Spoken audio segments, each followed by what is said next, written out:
Hello. So I'm going to be doing a video on Steam Play. I did one already and I had some issues with recording. So I'm gonna go ahead and hopefully make this one a little bit shorter. That one was about 20 minutes long and I'm going to delete it in a few minutes unless I decide that I like that one better. So, um, I feel like a lot of tech outlets and vloggers and YouTubers and Twitch streamers have really oversold Proton on what it is right now. And this isn't going to be a video bashing Proton or Steam Play. Steam Play is the marketing name that Valve's marketing division, I assume, has given it, where you can play Windows games on a Linux system now, and it's very cool. Proton is the the tech behind it. It's a wine fork that includes DXVK. Now, what DXVK is a interpreter for DirectX 11 function calls, and it reinterprets them as Vulkan function calls and recompiles shaders and all kinds of crazy mad scientist stuff, and it works really well. Now, it's not perfect yet, but it's getting there and it's getting updated a lot, and Valve is paying the developer to update this, and I'm very, very happy with it so far. I've been playing Overwatch for almost a year using DXVK, and I was able to play competitive matches in Overwatch using DXVK on Linux on low settings, but that's because of my system. My system's getting pretty old. My CPU is a first gen i7, and this is working very well for me. So if you have more modern hardware, you're gonna do a lot better with this than I am. So I'm gonna go ahead and cover a few things real quick about my setup, what I've been doing for people that wonder where I've been. I moved to a rural area. I don't have the fastest internet connection in the world. It is fast enough to stream in 720p sometimes, so I probably won't be streaming as much as I used to, though I had taken a long hiatus because of work anyway. Now, my system, when you probably saw me last, I was probably running Arch Linux. I'm now running Void Linux, and I'll go ahead and pop that up right now so you can see my system specs. I'm still going blind, so my fonts are really big. I don't think that's going to bother anybody because it's going to make this a lot easier to read in 720p, which is what I'm recording in. My webcam quality is really crap, so I'm going to get to my screen now, and we'll go ahead and cover some things. So, alright. I'm going to move that out of the way, and we're going to get going. So, my setup is a little strange, so I don't necessarily expect a lot of support for some of the things and problems that I run into. I usually solve them myself. So there are some issues that I might bring up that people might not encounter.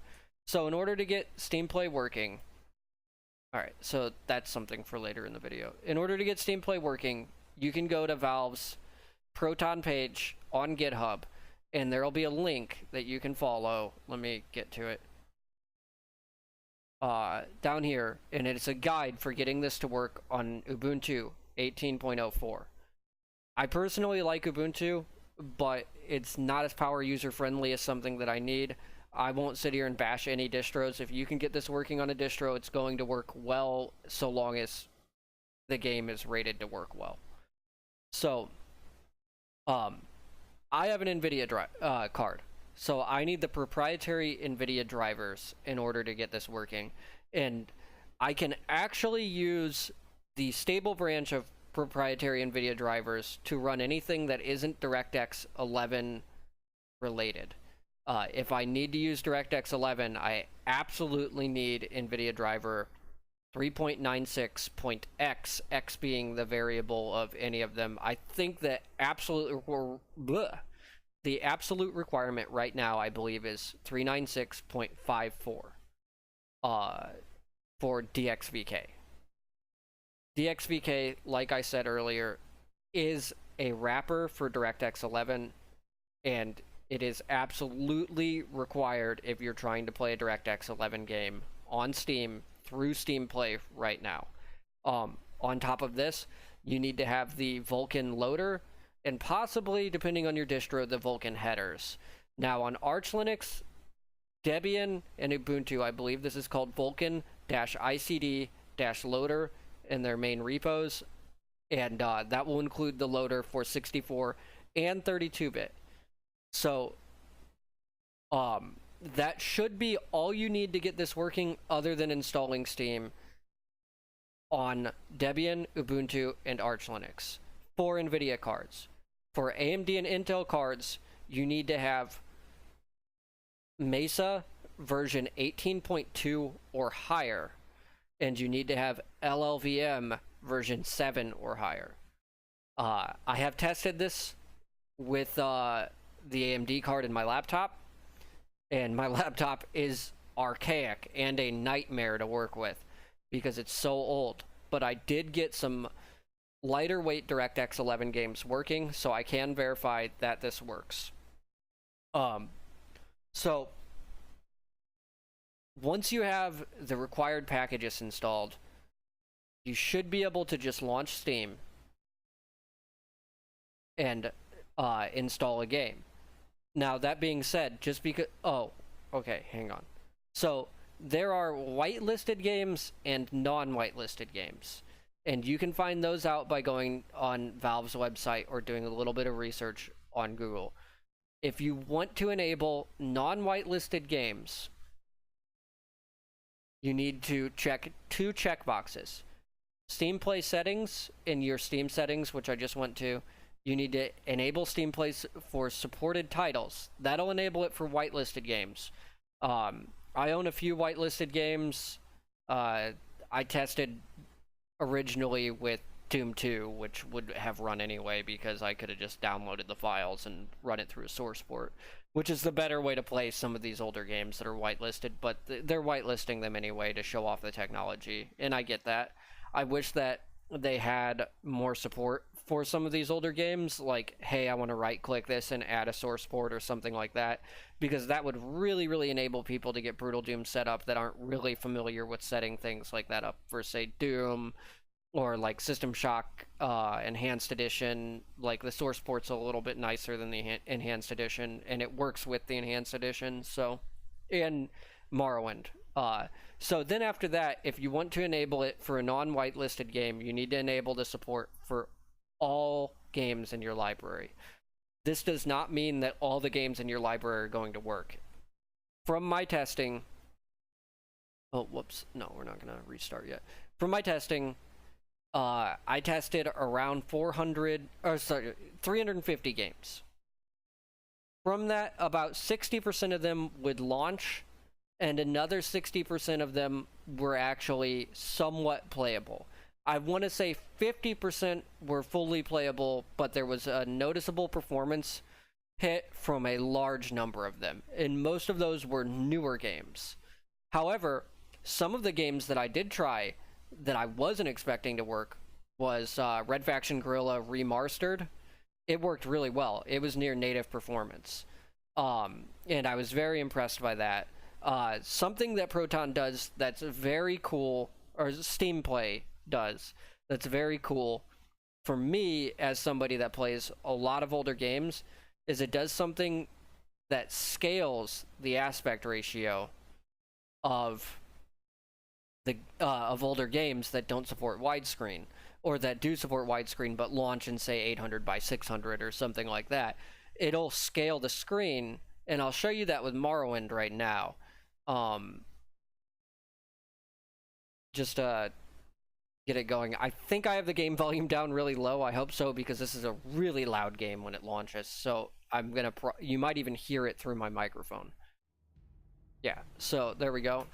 We got, as you can see, you have the black bars on the side because it's not running in a widescreen resolution. A lot of games would normally stretch, and that's really frustrating because it causes screen distortion, cuts off pieces of the screen, and things like that. And it's really, really frustrating. I'm going to go ahead and close this because I believe this music might trigger a YouTube copyright thing. So That game is fully playable, though I recommend you play it through OpenMW. Okay, so you might be wondering, how can I tell what drivers I'm running? Well, you can do this through Steam, and this is the way that I recommend doing it, because that's also, you're going to need this if you want to submit compatibility reports to the community projects. So you want to click Help, and then you want to click System Information. It'll then generate your system information. So then you'll scroll through this, and you'll get down to video card, and it'll show you everything your video card has. But what you'll see is driver version here. I've got 396.54, which is the minimum required for DXVK. And I just want to keep reiterating that if you're using an NVIDIA card. Now, you may run into some more problems if you're on a laptop and you're using an NVIDIA Optimus card. And there are places that you can seek support for that. So, that pretty much concludes the functionality of it. When you launch an unsupported game, it will sometimes prompt you. I think Marwin must have gotten whitelisted recently, because usually it'll say, oh, I'm launching this game through Steam Play, and it'll pop up and play that annoying ding sound. There are some other issues that you should probably, like, you're not going to be able to just get every game working out of box, but a lot of them will work. And so I want to get over to something that the community is doing, which is SPCR, Steam Play Compatibility Reports. And so what this is we'll go to the main page. This is something that we were suggesting because it makes things a lot easier. We have a metal system like YNAPDB going now, and it's very good. There's a Discord that you can join, and so on and so forth. So you can set up your own profile, and it's browser specific. So this has my my system information in it, and it's got reports that I submitted on Void, which right now it's just been No Man's Sky. I need to get around to reporting some more games, like GTA 5, for example. And so if you want to look up a game, like I was helping somebody with some Sword Art Online game the other day. You can actually search, and so for example, you know, there, and then you can see, you know, is it working?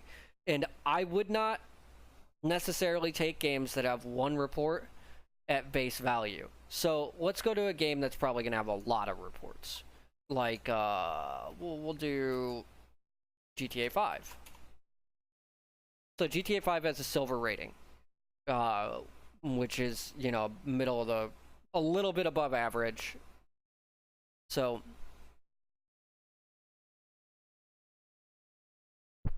you see, some people are saying it's gold, some people are saying it's platinum. I wouldn't take any platinum reports on GTA 5 seriously. Gold and silver, yeah. But then you got people reporting that it's broken. There's some special things that you have to do to get a game like GTA 5 working. You have to set up some custom launch options. Let me grab GTA 5 real quick. I have so many games. All right.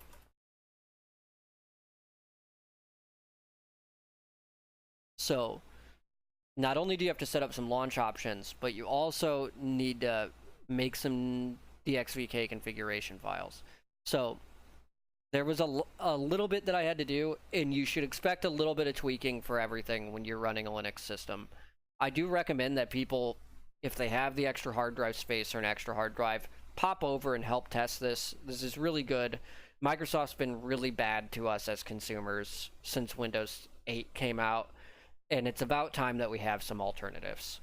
Now, hopefully this was a little bit more informative than some of the tech outlets that are covering it. I feel like Linus Tech Tips was probably the only video that I watched on this that was like, yeah, this works for some games, but not all of them. The compatibility is getting better, but there are going to be some problems with games that have a lot of DRM, have very invasive anti-cheat, have .NET framework requirements that are above .NET 4.5, though Ethan just recently did a fork or a commit to his fork of Wine Tricks uh, for some of the higher versions of .NET Framework. What is really good about this is that when we launch these games on Linux, the developers see that we're playing them on Linux, and they can see that, you know, there might be a market for doing a native port. I unfortunately am kind of a cynic and don't believe that that's going to happen with a lot of developers that aren't indie developers or already porting their AAA games to Linux. And the reason why I don't is because they already got our money, and we already did the work for getting the game running, and Valve did the work for supporting it. So, unfortunately, this is a good solution for getting away from Windows, but I still am kind of under the mentality of if it doesn't have a native port, I'm not buying it. A lot of my games I bought before I switched back to Linux because when Windows 7 was out, I was fairly happy with Windows. And after Windows 7, I was very unhappy with Windows, and I stuck with Windows 7 for a long time. But I have older hardware, and Windows installs tend to deteriorate over time, and fresh installing plus the Spectre and Meltdown problems just continually over the years started to become draining. And I work within Linux environment for enterprise solutions, or I was. My contract's over now, which is why I'm getting back to YouTubing. But it's just Linux is a lot friendlier for me. So I'm not saying that everybody should switch, but I think that everyone should give this a try, see what games they have that are working, and please submit the compatibility reports. I'll provide links to Discords where you can get support, and also the compatibility report website and Valve's GitHub link at the bottom of the video in the description. I'll be posting 2 more videos this week. One will be a keyboard review. The other will be about what I intend to do over the next couple months to evolve this channel and finally get it off the ground after several years of sporadic uploads and inactivity. I will be more active. I will try to stream on Twitch. Hopefully that will work out. We'll see what happens. Thank you for watching this video. I hope it was informative.